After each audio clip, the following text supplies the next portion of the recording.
nangyayari sa tuition. Yung panggastos mo palang araw-araw, hindi na kayang kitain ng nanay at tatay mo. So, kailangan mo maging scholar. By that time, nung gagraduate na ako, kasi eldest ako sa amin, yung father ko naman at least gumagawa ng paraan, nag-apply siya as nag-abroad. Okay, so madaling sabi, pumasok ako ng grade 1, ng tatay ko yung nasa abroad na. So madaling sabi, hanggang ngayon po nasa abroad pa rin siya. Bakit? Kasi po, hindi talaga sila brought out para magnegosyo. Ang father ko po nasa abroad pa ngayon, ako po ay retired at the age of 34 because of Global. Yes! So, bakit po sinabi kong kabaliktaran ng istorya? Nung in-invite po ako dito sa Global, I am a project manager, umahawak po ako ng project na mayroong around 600 to 800 people. Ako po yung top Wow! na nagdi-decision sa management. Grabe! Wala na po akong posisyon, hindi na ako pwedeng ma-promote dahil ang aking posisyon kasunod na sa may-ari. Wow! Grabe! Okay? Project manager ako yung tipong pag sinumbong ng project, ng kliyente sa boss, yung boss ang makikipag-usap sa akin, hindi ako makikipag-usap sa boss ko. Bakit? Kasi naman, hindi naman alam ng boss ang nangyayari sa project mo, di ba? Tama. Ibig sabihin, wala siyang magagawa kundi kausapin ako ng maayos. Siyempre, sa harap ng kliyente, boss siya. Pero pag kami magkausap, boss siya sa akin. Kaya lang, ito yung problema. Sa 2.3 million na kinikita na project na pinapatakbo ko, binabayaran ako ng nasa, sabihin na natin sa isang taon, no? Almost 460,000 yung napupunta sa kanya, 120 yung akin. Nakikita niyo yung point na ikaw yung nagpapatakbo ng lahat, bumibisita lang siya pag kukuha ng cheque, tapos mas malaki yung kanya. Di ba? Ibig sabihin, dumating yung time na hindi ko na problema ang pera. Ang problema ko, wala na akong time. Kasi bakit? Lahat ng problema ng project nasa akin na. Problema ng kliyente, ako ang may problema. Problema ng engineer ko, problema ko rin. Problema ko sa sarili kong work, problema ko rin. Problema ng mga worker, problema ko rin. So lahat na ng klase ng problema nasa akin na. May problema pa rin ako sa bahay. Bakit? Gumigising ako ng alas 6 para makarating ako ng alas 7, alas 8 sa aking project. Bakit? Mag-handover ako ng trabaho. 2 shift, 24 hours ang trabaho sa Singapore. Alam niya ng mga tao dito, walang halong pagsisinungaling. Ang shift ng trabaho sa Singapore, 24 oras, 12-12. Pag pumasok ako, mag-uumpisa ako. Pag natapos, kukunin ko yung tapos, uumpisahan ko yung kasunod. Ibig sabihin, dulo-dulo, sa 12-12, meron ako extra isang oras. Ilang oras ang work ko? 14. Yung biyahe ko, papuntang bahay, papuntang work, at pauwi, balilan, 16. 16 hours ang inuubos ko, mayroon akong 8 hours na tulog. Wala nang natira, di ba? So whatever, kung ano man yung ginagawa kong personal, lahat yan binabawas ko sa personal na oras ko. Okay? Ito yung problema. Dumating sa point na naghahanap na ako ng exit point. Mas gusto kong ma-demote kaysa ma-promote. Baliktad na ang buhay. Kasi ang hinahanap ko na, quality living. No?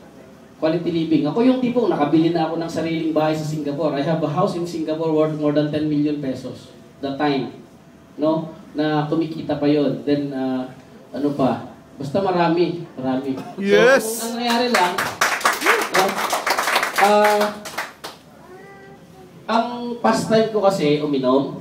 Okay? Mag-karaoke, mag-bilyar. To make the long story short, yung tao na nag-invite sa akin dito, sa Global, is champion namin sa bilyar. Gustong-gusto kong maging kaibigan siya kasi gustong-gusto kong magutong magbilyar. To the point, natapos na akong maglaro kasi na-out na ako, tinapos ko pa yung championship niya para lang makasabay ko siya sa MRT. Pero ang gusto ko lang mangyari noon ay matutong gumaling sa bilyar. Pero God is always good. Alam niyo yun? Amen. Meron kayong mga pangangailangan na ibibigay sa inyo na hindi sa packaging na gusto nyo. Tama Ang gusto ko nung traditional business kasi may pangkapital ako. Ang dami kong sinubukan na business. For God's sake, nalugi ako more than 6 million in 2 years. Bakit? Nasa Singapore ako, nagbibigay ako ng pera sa mga taong pinagtitiwalaan ko, hoping na yung business na itatayo nila, lalaki. Oh, totoo naman, lumaki. Lahat ng listahan, lumaki yung pera na wala. Tama? Tama eh. Hindi nyo pwedeng i-manage ang negosyo nyo na online. Yung pera nasa kamay ng ibang tao, lumalaki talaga yung lista. Tama? Tama. So dumating ang point na ayoko na rin magtrabaho, ay, hindi naman ako makapag-resign. Kasi di ba ganito yung problema ko. May problema ako sa oras, marami akong pera. Tama? Pag nag-resign ako, magkaka-oras ako. Tama, mali? Mawawala naman ako ng pera. O paano naman? Mas mahirap naman yung walang pera, di ba? So mayroon akong mga kakilala, okay lang sila. No? May konting pera, may konting oras. Pero marami rin akong kakilala, maraming oras, walang pera. Pero mas marami akong kakilala, wala ng oras, wala ng pera. Okay? So, sabi sa akin dito, ni Nomer, nung nagkita kami, binigyan ko siya ng calling card. Pare, kita tayo minsan.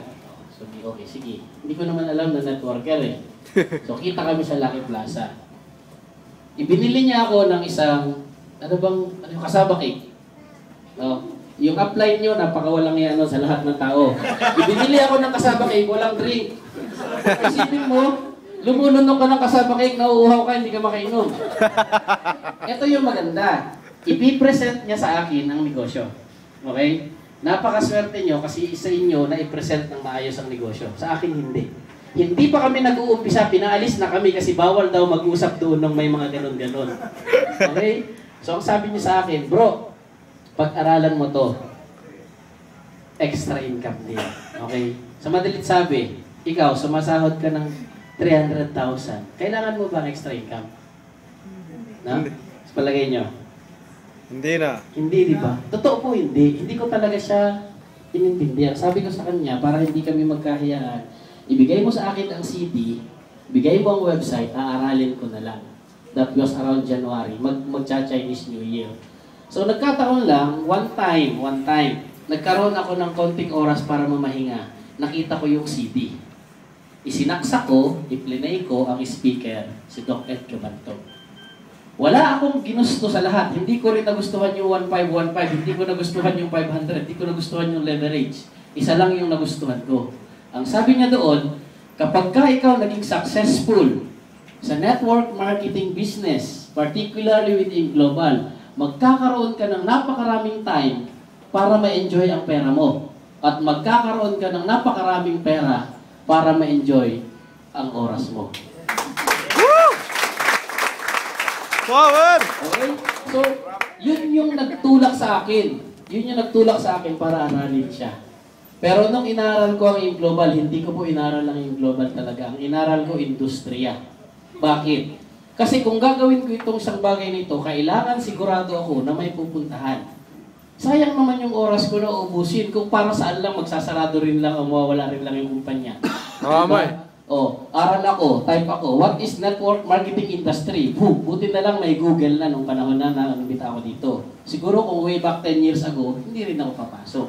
Wala akong kukuha ng idea eh. Di ba? So, nakita ko doon. Network marketing has been offered as a 5-year university degree course in Harvard Business School. Alam niyo po yung nakita ko yon, yung parang kumbaga sa cartoons biglang nagliwanag na gano'n. Kasi bakit? Every time na maririnig ko ang networking, sobrang negative talaga nung pumapasok sa aking isip. Kasi nga, ang dami kong kaibigan sumali sa first quadrant, sumali sa kung ano-ano, na hindi naman sila naging asensado. So basically, hindi ko talaga siya linya. So kaya lang ako nagkaroon ng interest is because doon sa promise of success. Okay?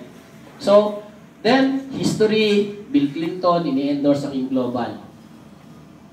Economic downturn of 2008, maraming tao na wala ng trabaho sa US.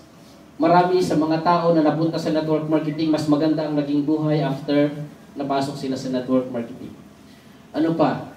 Mga stories like, kasi being an engineer, hindi po ako makukonvince ng isang bagay na hindi ko nakikita mathematically. Lahat ng bagay sa buhay ko ay hindi ko dinidesisyonan kapag hindi ko nakikita sa numbers. Ibig sabihin, kung sasabihin mo sa akin na yayaman ako, you have to prove to me by numbers na pwede ko talagang makuha yan. Gaano kahaba, gaano katagal, at gaano karaming effort ang gagawin ko. To make the long story short, na-convince ako. Na-convince ako na hindi ko alam kung ano ang gagawin sa yung global. Bakit? Wala pong opisina ang yung global nung nag-umpisa kami sa Singapore. Kasi yung nag-invite po sa akin, yung dala nilang product, hindi rin naka-register. Okay?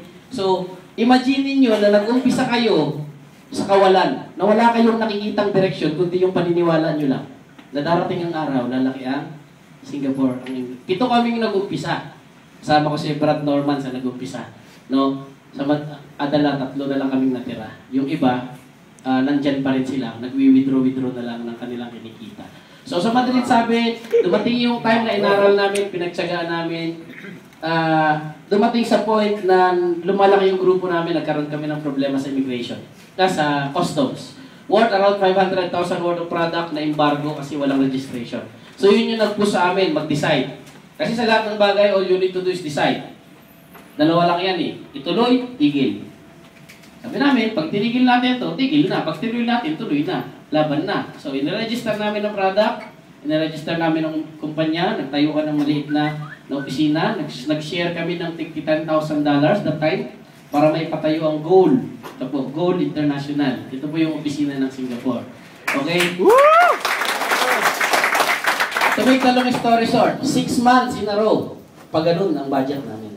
Bakit? Wala pa namang masyadong network. Wala pa masyadong bumibili.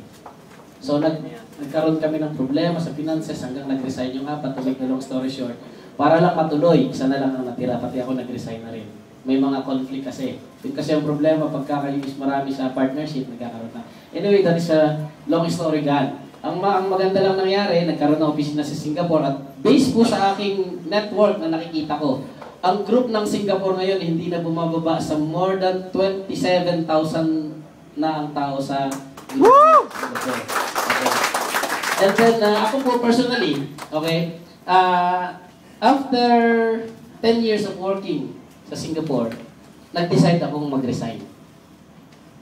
Pero yung decision ko po na pag-resign is napakahirap gawin. Bakit? Kapag po ang kikitain, yung 300,000 na sahod, ang i-give up mo. No? Buong pamilya mo, kaaway mo. No? Pero sa lahat ng pinakamahirap kaaway, yung misis ko. Bakit? Siya po kasi ang nagre-receive nun every month. Isipin mo, bigla mo ikakatap, sasabihin mo, uwi ka sa Pilipinas para mag-network marketing. So, ano po yung gusto kong iparating sa inyo? Napakalaki ng future ng company. Okay? Huwag nyo na pong tingnan yung na-achieve namin. Maliit lang po, 7.2 million sa loob ng 5 years. Napakaliit po nun. Kayang kitain ng kahit sino yun. Pero ang tingnan nyo po ngayon is yung mula ngayon, papunta sa future. 10 years from now, anong klaseng buhay meron kayo? Yes! Kami na